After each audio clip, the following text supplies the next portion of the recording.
اللہ الرحمن الرحیم. Honourable chief minister صاحب, ریسپیکٹڈ وائس چانسلر نصرت مرزا صاحب اور میرے دیگر مہمانان, فیکلٹی اینڈ اسٹوڈنٹس, السلام علیکم. مجھے کل نصرت مرزا صاحب نے اسپیچ کرنے کو کہا تو I had Jat down some words in English. ٹھیک ہے, آج کہا کہ نہیں اسے آپ نے اردو میں کرنا ہے, تو میں کوشش کرتا ہوں کہ اس میں آپ سے اردو میں بات کی جائے. ٹھیک ہے, ہمارا جو آج کا مین موضوع ہے, ٹھیک ہے, ڈیفنس ڈے آف پاکستان کے حوالے سے ہے, 1965 کی جنگ اور فتح مبین. ہم پراؤڈلی انجوائے کرتے ہیں کہ آج کے دن ہماری مدر لینڈ کو ہم نے دفاع کیا, جس کو ساری دنیا یہ سمجھتی ہے کہ کتنا فیئر لیس, بریو اور جو بولڈ ٹائگرز تھے پاکستان آرمی کے, انہوں نے ایک پلانڈ اور سٹرکچرڈ اور ایک سیکریٹ وار کو ریپیل کیا. یہ آج کے دن کی مماثلت سے ہماری ان پوٹینشلز کو دنیا سمجھتی ہے. ٹھیک ہے, اور جو انڈین پرائڈ تھا یا جو اس کی ملٹری کی جو گھمنڈ تھی, اس کو خاک میں ملایا. تو اس کے لیے کسی شاعر نے, مجھے شاعر کا نام پتہ نہیں ہے, لیکن یہ بات بھی ممکن ہے, میرا سر نہ ملے گا لیکن میری آنکھوں میں تجھے ڈر نہ ملے گا. یہی پیغام ہماری فورسز نے اس وقت کے انڈین کو یہی میسج کنوے کیا. ٹھیک ہے بھائیو بہنوں, پاکستان وزنٹ لائک اے چیریٹی. یہ کوئی چیریٹی کی صورت میں ہمیں نہیں ملا, نہ ہی یہ کوئی ایک ڈیزائن پراپرٹی تھی کہ جس کو ہمارے ہاتھ میں دیا گیا, اور نہ ہی یہ کسی ایک دن کا ثمر ہے. ٹھیک ہے, پاکستان ایک اسلامک فلسفی پہ بیس کرتا ہے, اور وہ فلسفی سر سید احمد خان کی 2 نیشن تھیری پہ بیس کرتی ہے کہ ہم لفظ نیشن کے کسی بھی حوالے سے آپ ترجمہ کریں کہ اس پہ ہم ہندوؤں سے ایک الگ قوم تھے, ہیں. ٹھیک ہے, ہمارے ان سے ان کے ایڈلس, ہمارے ان کے ہیروز, ایون تمام رہن سہن کے طریقوں پہ ہم جائیں, ہم ان سے ہر حوالے سے مختلف تھے. سر سید احمد خان کی کوششیں, علی برادرن کی محنت, مولوی فضل حق کا نام ہم مس نہیں کر سکتے, بابا اردو, قائد علامہ اقبال کی امیدیں, اور محمد علی جناح کی انتھک کاوشوں کا ثمر کہ ہمیں پاکستان کی صورت میں ہم آج آزاد فضاؤں میں سانسیں لے رہے ہیں. میں 65 کی جنگ کے حوالے سے اگر بات کروں تو میں کچھ چیزیں, چونکہ میرے آئی آر کے اسٹوڈنٹ یہاں پہ بیٹھے ہوئے ہیں, آئی آر اور پاکستان اسٹڈیز کو مکس کر کے میں کچھ چیزیں آپ کے ساتھ شیئر کرنا چاہتا ہوں, اور اس میں انٹرنیشنل لا کی کچھ چیزیں, ایکڈیمکس سے میرا تعلق ہے تو ڈیفینیٹلی میں ان چیزوں پہ جاؤں گا. کہ آپ دیکھیں کہ ہم کیوں 65 کو اتنا گلوریفائی کرتے ہیں. سی ایم صاحب نے آپ کے ساتھ شیئر کیا کہ ہم 65 کو گلوریفائی کرتے ہیں اور ہم 71 کو ہم اتنا گلوریفائی نہیں کرتے ہیں. اوبیسلی ہم نے لاس کیا. ٹھیک ہے, 65 کو, ان کی بات کو میں آگے بڑھاؤں تو 65 کو ہم اس لیے گلوریفائی کرتے ہیں کہ یہاں پہ ہماری نیشن کا کولیکٹیو ریزولو ہم نے دیکھا. ہم نے پہلی دفعہ شاید اتنا کولیکٹیو ریزولو پاکستان کی ہسٹری میں کبھی ہم نے نہ دیکھا ہو. اگر سیاسی حالات دیکھیں تو اس وقت بھی ایسے ہی تھے. جنوری 65 میں سر پریزیڈنشل الیکشنز ہوئے, اس وقت بھی اگر سیاسی حالات اگر آپ دیکھیں تو یہیں ہی تھے. لیکن جب ہمارے اوپر ایک وار تھوپی گئی تو ہمارا وہ جو قومی جذبہ تھا وہ انشیکلڈ تھا. ہم نے ان 17 دنوں کی وار میں وہ گرینائٹ ڈٹرمنیشن دکھائی, اور ہمارے پاکستان کے انسٹیٹیوشنز اور قوم نے اپنی سرحدوں کا دفاع کر کے دکھایا. اس بات سے ہٹ کے کہ ہم عددی لحاظ سے کتنے کم تھے, ہم ملٹری لحاظ سے, دفاعی لحاظ سے کتنے کمزور تھے یا طاقتور تھے. ٹھیک ہے, ہم نے کم تر صلاحیتوں کے ساتھ ایک ہیوج ملٹری کو, ایک انویڈنگ فورس کو, ایک جارح ملک کو ہم نے اپنی جغرافیکل باؤنڈریز میں انٹر ہونے نہیں دیا. میں آئی آر کے اسٹوڈنٹ یہاں پہ بیٹھے ہوئے ہیں, میں اس کو ایک ورڈ میں جو ہماری فورسز کا ریزان ڈیٹرا ہے, دا ریزن آف بینگ, کہ جو ان کا ریزن ہے, اس فوج کے ہونے کی جو وجہ ہے, اس نے پروف کر دکھایا, اپنے ریزان ڈیٹرا کو پروف کر دیا. کس طرح کہ اس وار کو ریپیل کر کے سٹیٹس کو اینٹی بیلم پہ لے گئے, کہ اس وار کو جو اوریجنل حالت میں 17 ڈیز سے پہلے کی جو پوزیشن تھی اس پہ واپس بھیج کے انٹرنیشنلی ان چیزوں کو ایکسیپٹ کروا کے پروف کیا اپنے ریزان ڈیٹرا کو.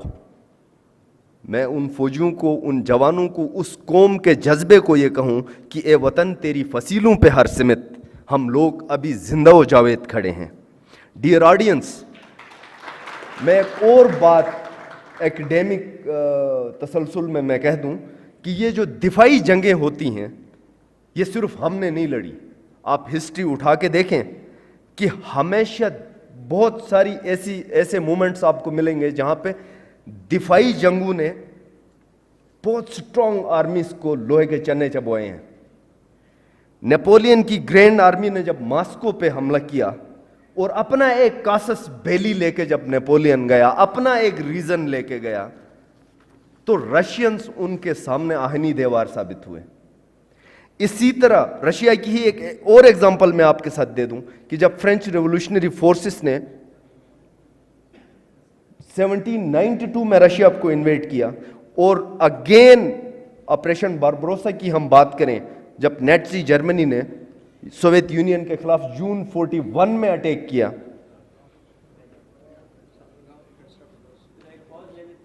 سر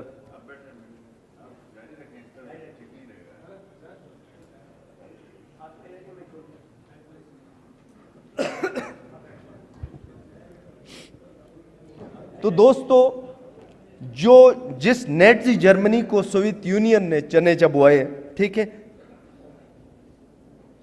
تو میں کہوں گا کہ ریسنٹ پاس سے اگر ہم ایک ایگزامپل لے لیں, ٹھیک ہے, since sir if I am allowed to speak in English since there are no politicians, ٹھیک ہے نا, تو ان دا ریسنٹ پاس, ٹھیک ہے نا, ٹھیک ہے, conversing further parallels, one can draw juxtapositions between military coalitions cobbling together to strangle the French revolutionary forces and the nascent French Republic within its grip in 1972, and the Operation Barbarossa, which ushered in the largest invasion by Nazi Germany against Soviet Union in June 41. The manner in which Russians mounted a defensive resistance to the invading Nazi is a fact to reckon with.